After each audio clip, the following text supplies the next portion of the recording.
Hello, my name is Christian Mark Pisigwa. My name is Justin Arbay, hindi mga luz.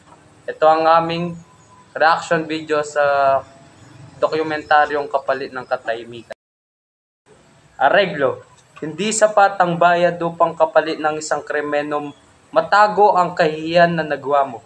Hindi sapat ang bayad na 6,000 at isang kabayo upang mabawod sa limot ang iyong krimen na nagawa. Ang areglo ay isang pagbayad upang mapagtakpan ang kahihiyan na nagawa niya o krimen na kailangan magbayad upang makalimutan ng isang bagay na nagawa.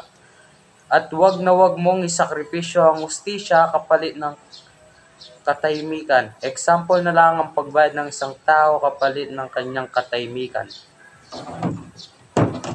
Wala silang dapat na kapangyarihan upang magdikta ng batas at ipalit ang hustisya sa pera. Hindi sila gobyerno o mataas sila sa kanilang tribo, pero hindi naman yan dahilan upang hindi maliwanagan ang hustisya sa batang si Dolores na pinagpalit ang dignidad sa pera at isang kabayo.